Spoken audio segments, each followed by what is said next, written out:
बिस्मिल्लाहिर्रहमानिर्रहीम। अस्सलामु अलैकुम डियर स्टूडेंट, कैसे हैं आप? ठीक हैं?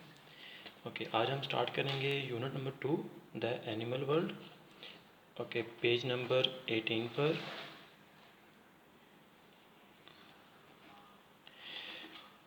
ओके, यहाँ पर जो सुपर साइंटिस्ट है वो क्या कह रहा है? This is Georges Cuvier, one of the most famous naturalists of all time. Cuvier lived in Paris, France more than 200 years back. 200 साल पीछे जाएं तो इसके बारे में बात रहा है कि ये क्या था? एक नेचुरलिस्ट था। ठीक है। Animals are my passion, I am, ये साइंटिस्ट क्या कह रहा है? Animals are my passion, I am going to teach you some of what I know about them. जी, अब ये हमें बताएगा एनिमल्स के बारे में इसने क्या रिसर्च की है, क्या जाना है। वो कहता है उसमें से कुछ आपको मैं बताता हूँ। ओके, पहला टॉपिक है why classification. First of all तो ये है क्लासिफिकेशन क्या होता है। जी, क्लासिफिकेशन किसे कहते हैं? देखें, चीज़ों को अरेंज कर दिया जाता है ग्रुप्स में ताकि उनकी स्टडी आसान हो जाए। हमें चीज़ों को स्टडी करने के लिए जो है वो उनकी ग्रुपिंग जो हम करते हैं उसको हम क्लासिफिकेशन कहते हैं।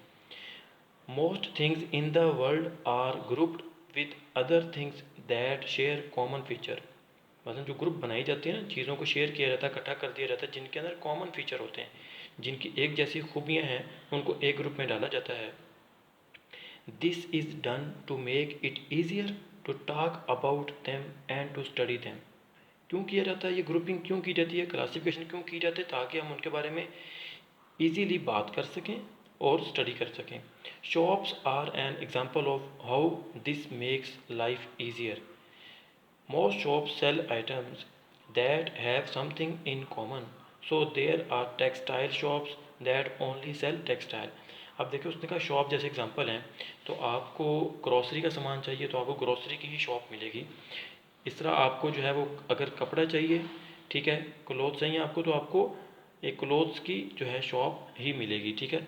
और आपको बुक चाहिए तो आप एक बुक की शॉप पे जाएंगे। ठीक है। तो इससे क्या होता है, हमारी जो हम जो करते हैं, बाइंग करते हैं, जो हम चीज़ें जो हम खरीदते हैं, तो हमारे लिए ख़रीदना, चीज़ें लेना आसान हो जाता है कि एक हमें पता होता है कि फ़लाँ दुकान पर जाएंगे तो हमें वहाँ से बुक मिल जाएगी। ठीक है। बुक्स शॉप पे जाएंगे तो वहाँ पर सारी की सारी डिफरेंट किस्म की बुक्स होंगी, हमारी जो रिक्वायर्ड बुक होगी वो हमें मिल सकती है। Okay, and book shops that just sell books. Book shop क्या करती है? जो सिर्फ और सिर्फ क्या सेल करती है?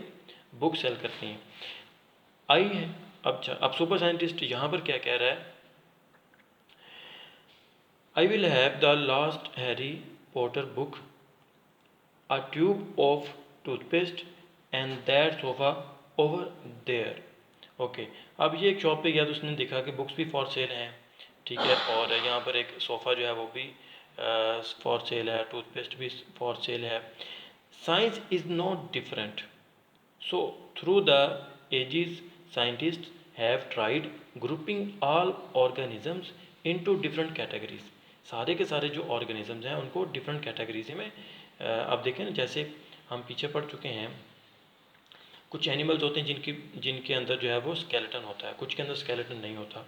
ठीक है। इसी तरह जो है कुछ अंडे देते हैं, ठीक है, और कुछ बच्चे देते हैं। तो इस बेस पर डिफरेंट किस्म के हमने एनिमल्स को ग्रुपिंग की हुई है। ठीक है। अच्छा, साइंटिस्ट मज़ीद कोशिश कर रहे हैं, ठीक है, उनकी बेहतर ग्रुपिंग करने के लिए।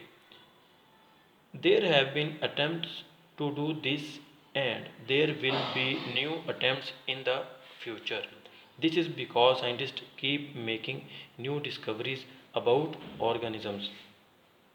Animals are divided into groups according to their structural features, that means their physical makeup। उनका फिजिकल जो ज़ाहरी जो है आपको चीज़ें उनकी नज़र आती हैं, उसको देखते हुए उनकी जो है वो उनको ग्रुप्स में डिवाइड किया गया है। Firstly, animals are divided into vertebrates and invertebrates. जी, पहले जो है वो मेन 2 ग्रुप्स बनाए हैं। कौन कौन से? Vertebrates and invertebrates. Okay, vertebrates वाले वो होते हैं जिनके अंदर बैकबोन होती है, बैकबोन या स्पाइनल कॉलम। ठीक है। जैसे हमारे पीछे आप पीछे आप हाथ लगाएं, ठीक है, अपनी बैक पे, तो आप एक बैकबोन, एक हड्डी नजर आएगी जो ऊपर से नीचे की तरफ जा रही है। ठीक है। Okay, invertebrates are animals that do not have a spinal column. ठीक है, इनवर्टिब्रेट्स क्या होते हैं? जिनके पास स्पाइनल कॉलम नहीं है। Invertebrates have a hard external covering like a shell और नो हार्ड कवरिंग और स्केलेटन एट ऑल। ठीक है, क्या कह रहा है यहाँ पर? इनवर्टिब्रेट्स के पास क्या होता है? हार्ड एक्सटर्नल कवरिंग नहीं होती लाइक अ शेल और नो हार्ड कवरिंग और skeleton at all. Vertebrates are divided into 5 classes. अब देखें, हमने यहाँ पर क्या सीखा है? वर्टिब्रेट्स क्या होते हैं, इनवर्टिब्रेट्स क्या होते हैं। जिनके पास बैकबोन हो या स्पाइनल कॉलम हो वो वर्टिब्रेट्स हैं, जिनके पास ये नहीं है वो क्या है? इनवर्टिब्रेट्स। अब वर्टिब्रेट्स को 5 ग्रुप्स में डिवाइड किया गया है। Mammals, reptiles, birds, fish and amphibians. कौन कौन से? Mammals, reptiles, birds, fish and amphibians. Okay. Invertebrates are divided into 6 classes. Into 6 classes. Okay. Orthopods और आर्थ्रोपोड्स, ये वर्टिब्रेट्स के 5 क्लासेस थी। इनवर्टिब्रेट्स की ये 6 हैं। Arthropods, worms, molluscs, sponge and cnidarians Cnidarians with a silent C and yes echinoderms. ये क्या है? काइनोडर्म्स। क्या पढ़ेंगे? ई यहाँ पर साइलेंट है। इकाइनो नहीं पढ़ेंगे, इसे पढ़ेंगे हम काइनोडर्म्स। ठीक है, ये क्या है? नाइडेरियंस। ठीक है, स्पॉन्ज, और ये है मोल्यूसस एंड ये है वर्म्स और ये है आर्थ्रोपोड्स। तो ये इनकी जो 6 क्लासेस हैं इनके नाम आपने याद करने हैं, और ये जो वर्टिब्रेट्स के 5 क्लासेस हैं इनके भी नाम आपने याद करने हैं। ठीक है, अपना ख्याल रखिएगा। Take care. अल्लाह हाफिज़।